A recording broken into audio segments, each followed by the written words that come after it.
Nan felt a queer tickly sensation in her spine as she turned into the lane. Did the dead maple bough move? No, she had escaped it. She was past. Aha, old witch, you didn't catch me. She was walking up the lane of which the mud and the ruts had no power to blight her anticipation. Just a few steps more, the gloomy house was before her, amid and behind those dark, dripping trees. She was going to see it at last. She shivered a little, and did not know that it was because of a secret, unadmitted fear of losing her dream, which is always, for youth or maturity or age, a catastrophe. She pushed her way through a gap in the wild growth of young spruces that was choking up the end of the lane. Her eyes were shut. Could she dare to open them? For a moment, sheer terror possessed her, and for 2 pins she would have turned and run. After all, the lady was wicked. Who knew what she might do to you? She might even be a witch.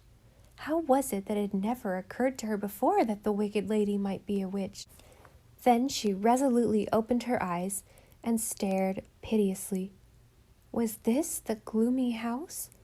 The dark, stately, towered and turreted mansion of her dreams? This! It was a big house, once white, now a muddy gray. Here and there, broken shutters, once green, were swinging loose. The front steps were broken. A forlorn glassed-in porch had most of its panes shattered. The scrolled trimming around the veranda was broken. Why, it was only a tired old house, worn out with living. Nan looked about desperately. There was no fountain, no garden. Well, nothing you could really call a garden. The space in front of the house, surrounded by a ragged paling, was full of weeds and knee-high tangled grass. A lank pig rooted beyond the paling. Burdocks grew along the midwalk. Straggly clumps of golden glow were in the corners, but there was one splendid clump of militant tiger lilies, and just by the worn steps, a gay bed of marigolds. Nan went slowly up the walk to the marigold bed. The gloomy house was gone forever, but the lady with the mysterious eyes remained. Surely she was real. She must be. What had Susan really said about her so long ago? "Laws a mercy, ye nearly scared the liver out of me," said a rather mumbly, though friendly voice. Nan looked at the figure that had suddenly risen up from beside the marigold bed. Who was it? It could not be. Nan refused to believe that this was Thomasine Fair. It would be just too terrible. Why, thought Nan, heartsick with disappointment, she's old. Thomasine Fair, if Thomasine Fair it was, and she knew now it was Thomasine Fair, was certainly old. And fat. She looked like the feather-bed with the string tied round its middle to which angular Susan was always comparing stout ladies. She was barefooted, wore a green dress that had faded yellowish, and a man's old felt hat on her sparse, sandy gray hair. Her face was round as an O, ruddy and wrinkled, and with a snub nose. Her eyes were a faded blue, surrounded by great, jolly-looking crow's feet. Oh, my lady, my charming wicked lady with the mysterious eyes, where are you? What has become of you? You did exist. Well, now, and what nice little girl are you? Asked Thomasine Fair. Nan clutched after her manners. I'm Nan Blythe. I came up to bring you this. Thomasine pounced on the parcel joyfully. Well, if I ain't glad to get my specs back, she said. I've missed 'em terrible for reading the almanac on Sundays. And you're one of the Blythe girls? What pretty hair you've got. I've always wanted to see some of you. I've heard your ma was bringing you up scientific. Do you like it? Like what?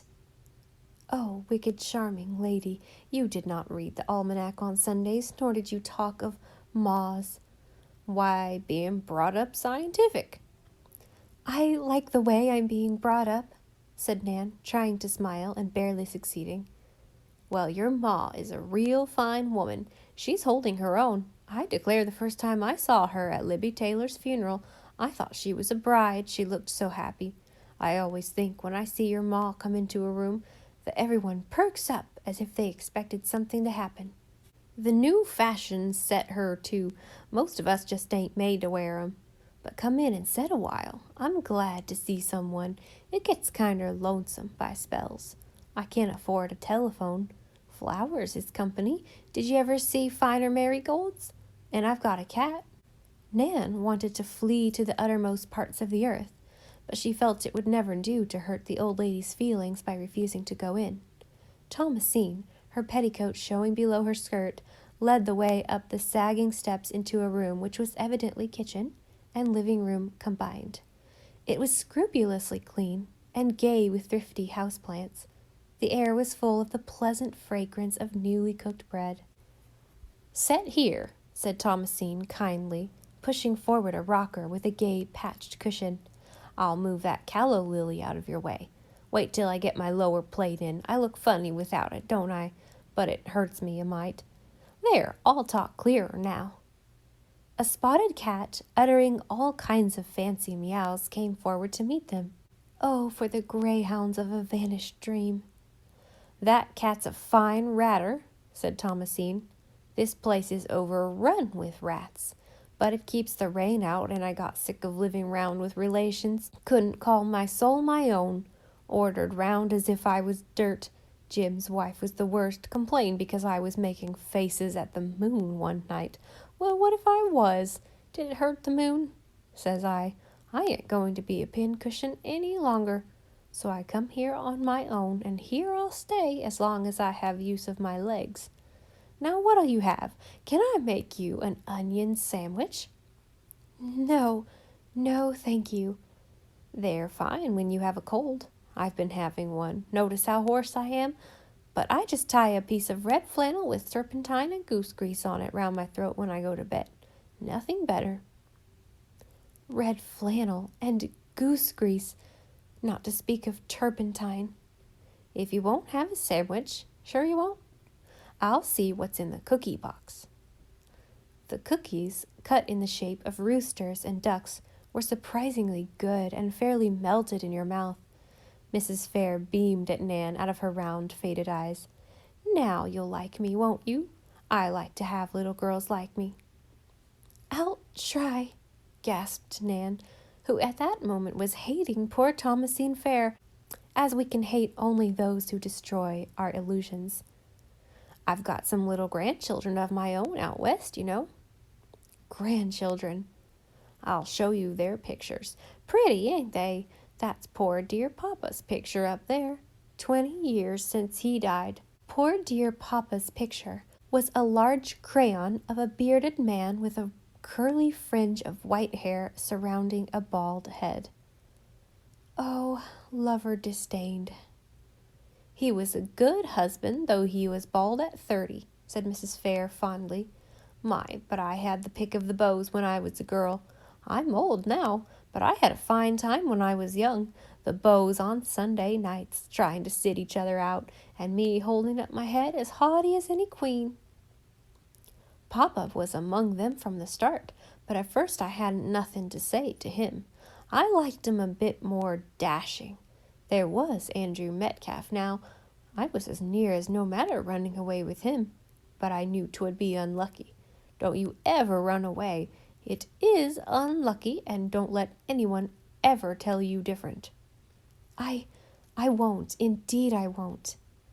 "In the end I married Papa. His patience gin out at last, and he give me 24 hours to take him or leave him. My pa wanted me to settle down. He got nervous when Jim Hewitt drowned himself because I wouldn't have him. Papa and I were real happy when we got used to each other.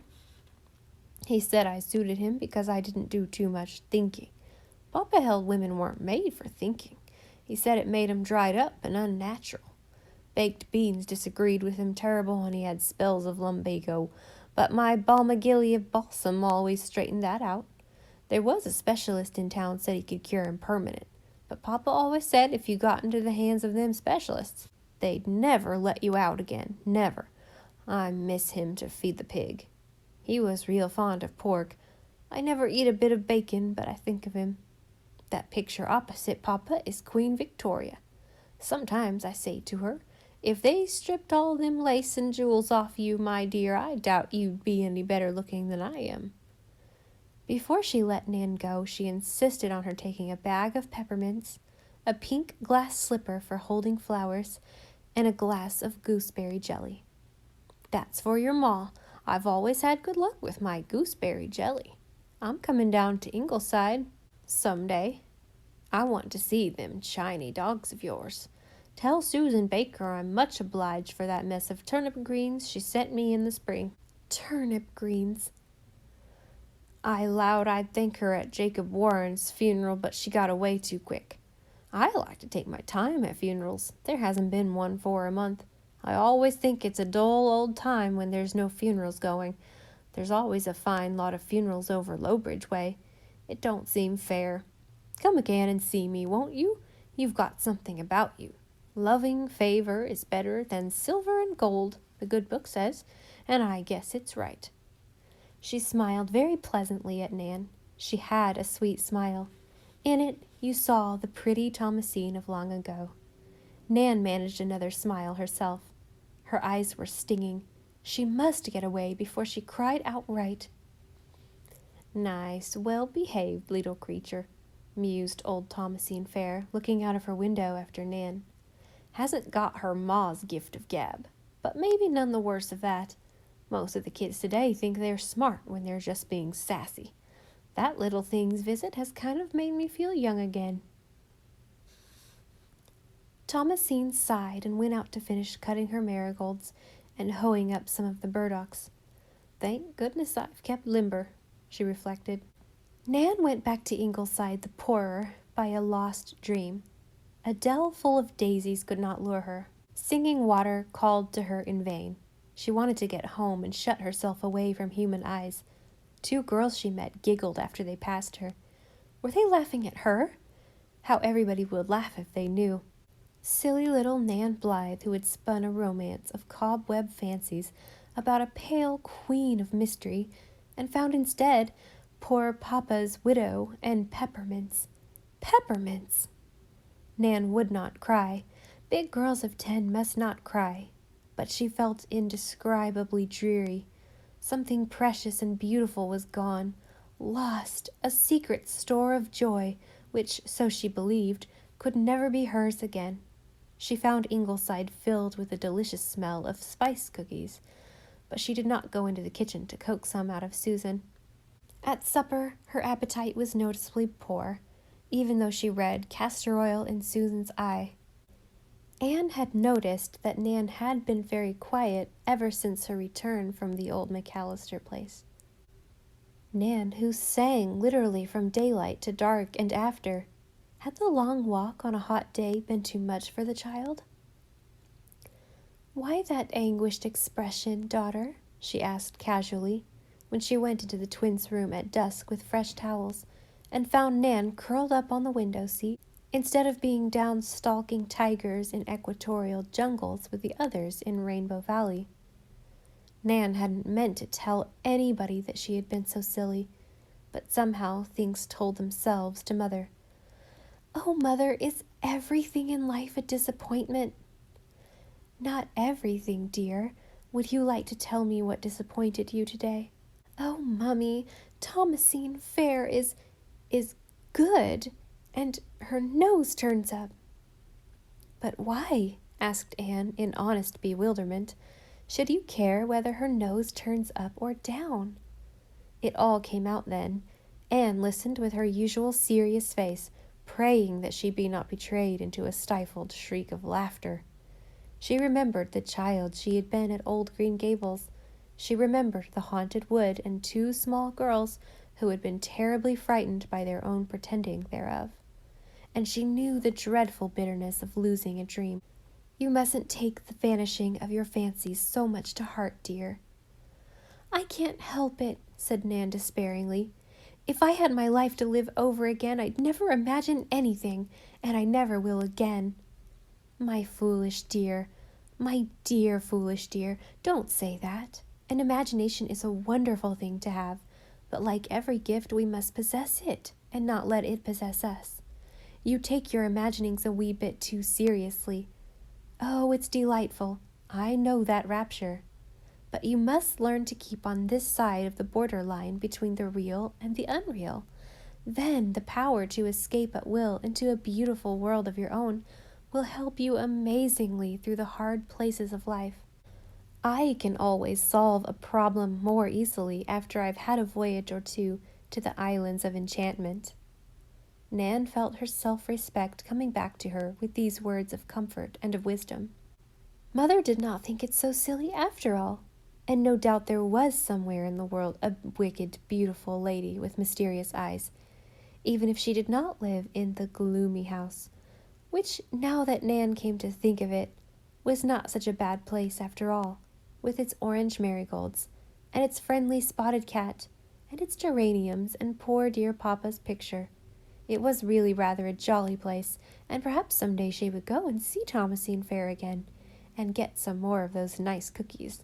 She did not hate Thomasine any longer. "What a nice mother you are," she sighed in the shelter and sanctuary of those beloved arms. A violet-gray dusk was coming over the hill. The summer night darkened about them, a night of velvet and whispers. A star came out over the big apple tree. When Mrs. Marshall Elliott came and Mother had to go down, Nan was happy again. Mother had said she was going to repaper their room with a lovely buttercup yellow paper and get a new cedar chest for her and Di to keep things in. Only it would not be a cedar chest, it would be an enchanted treasure chest which could not be opened unless certain mystic words were pronounced. One word, the Witch of the Snow might whisper to you, the cold and lovely white Witch of the Snow. A wind might tell you another as it passed you, a sad gray wind that mourned. Sooner or later, you would find all the words and open the chest, to find it filled with pearls and rubies and diamonds galore. Wasn't galore a nice word? Oh, the old magic had not gone. The world was still full of it.